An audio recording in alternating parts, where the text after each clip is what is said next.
All right, so this has been a request from several people on the Mafia Facebook page and some other places too. Just gonna do a quick walk around and show the truck to you guys. So yeah, it's pretty stock looking, but there's a little more to it than what appears. So it's a Millennium Silver 2000, got the blue, rocking the 2000s blue interior. Always fun, really clean truck, 250,000 miles on it. Super clean, been well taken care of. Sorry if there's wind noise, it's crazy out here, but just pretty good example of Toyota quality. I mean, it's sat outside its whole life. Got it from my parents' neighbors, and it had mildew all over it. And I honestly think the mildew saved the paint, because whenever I pressure washed it and detailed it, it came out basically like new. But what we got going on here is basically it's built. So just a quick glimpse of the underside here. Spent a lot of time on the frame. It had zero frame rust, just North Carolina truck its whole life, and really just got the frame perfect. But it's got a junkyard E-locker rear, paid 90 bucks for the axle, and had it cleaned up. Folks at Rock Rash Performance and in Sanford, North Carolina, Brandon and those guys set it up with Nitro 48s, and it's got all new, rebuild kit and new axle seals and bearings and Brembo brakes and OEM shoes and all the good stuff.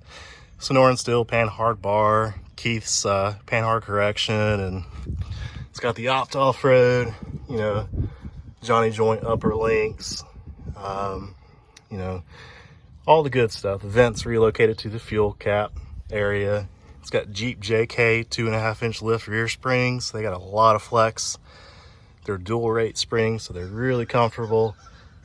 Rocking the Durabumps, Marlin diff armor in the back. All the fun stuff. Yeah, a lot of time and effort for a pretty stock looking truck. I mean, I like the OEM look. You got 4th gen bill signs with the Vrazzies. As you can see, kind of tucked in, hidden. SPC lower control arms in the rear. They're kind of beefy. Got a brand new OEM eLocker motor with the low range cover. Stock muffler, old crusty. Stock dry shaft, 250K, really tight still. Truck works, fuel tank skid, shock works skids all the way through, really. New steering rack, OEM, of course. Everything's OEM. I don't put no, cheap stuff on here. No Chinese or garbage from eBay. These wheels are Tundra Steelies, from a 1st gen Tundra, and they're 16 inches and they've been powder coated. Rocking 255, 85 16, so the big, tall, skinny 33s, and works really well. It doesn't rub anywhere. Very, very easy to mount and run with. Let's look at the front. So first off, still rocking the Flappy over here, lost a clip, but those are I can't remember the company right now, but they make these splash guards, but Rad Rubber or something like that. They're pretty cheap. Excuse me, I'm a little sick right now, but sick and bored, as you can't tell. BTF uppers, Eibach coilovers, Total Chaos gussets, Camberg limit straps, just because these ball joints freak me out. I don't want to overextend them. Cartec, clevis, and all the good stuff. Keith's upper top plates. I use torque mark everything. The guys at the Rock Rash Performance put me on to that, and just for a visual inspection, you can tell if everything's still in spec. So up front too, rebuilt the spindles. They're genuine Toyota, the original ABS knuckles. Pressed in new OEM bearings. Converted everything to Tacoma manual hubs with ABS. and works out really well. Got some, you know, Tundra breakup grade. They're the 199s. They're not the big boys. I don't know why I didn't go with the big ones. I should have. Rocks have destroyed my dust shields. Ignore that. OEM lower ball joints.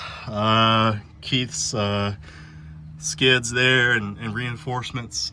Of course, white line bushings on the lowers. OEM stuff there for the hardware on the cams. Diff drop, more like a droop. Let's see up front here, there's a hidden winch. This is pretty trick. Albert Pigman, he's an awesome guy.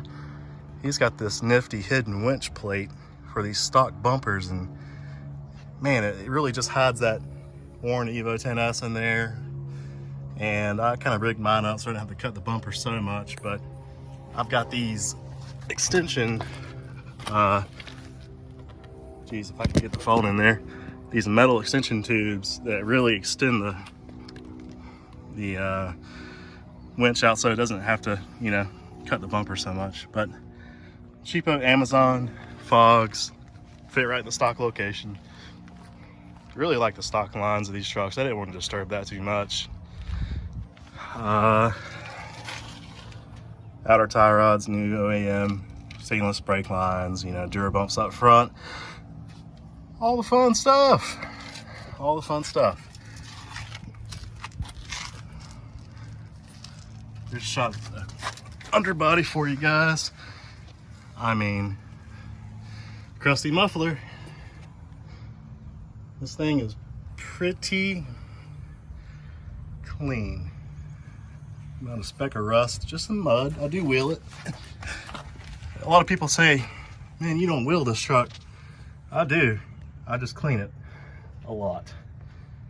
I'm a big believer in, you know, run it hard, but also take care of it. No sense in not cleaning your stuff if you like it, especially one that's already been cleaned like this. No sense in destroying your stuff, you know. But I'm a little OCD. But yeah, that's the outside. We'll look back here. I mean, if you look on the jams, they're still like brand spanking new. Gen 1 roll bar, fire extinguisher setup, you know, Pro Eagle jack, ARB recovery stuff. This is pretty neat. So I had a buddy fab this up really quick.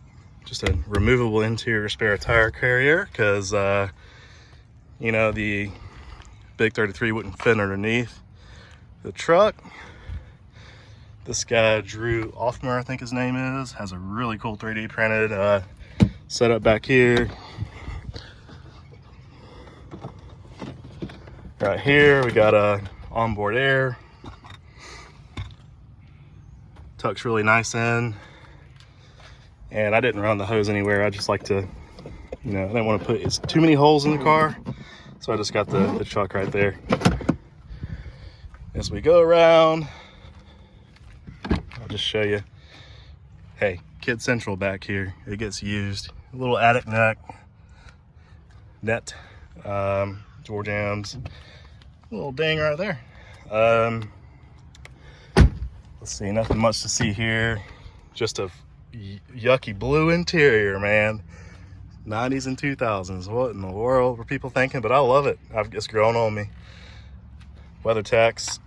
So what I've got here is the eLocker switch.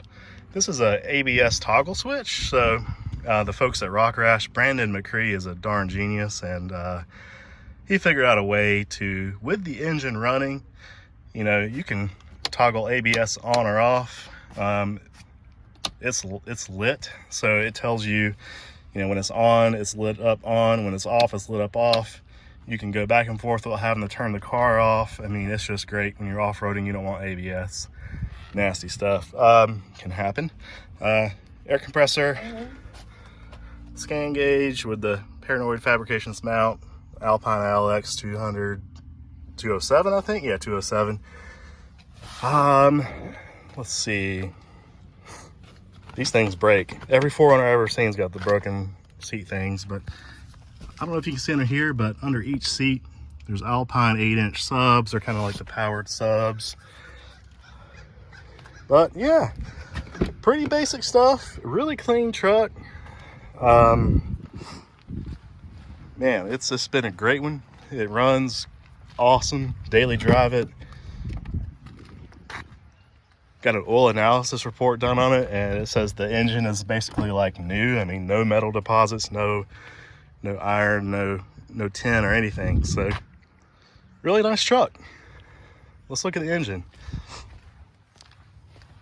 It's, you know, I left the engine alone. You know, you can't improve really on Toyota mastery. So what I've got here is just stock stuff. OEM Central. Timing belt done at 222. All OEM stuff. Valve cover gaskets. You know, aerate tube. I just did that to clean things up, kept the factory stuff. Yeah, basic. Alright guys, well let me know what you think. Just thought I'd do this for the sake of doing it. Had like 4 people ask me to do it. So here we are. And hey, I thought it couldn't hurt for like insurance reasons and stuff. But yeah, let me know what you think.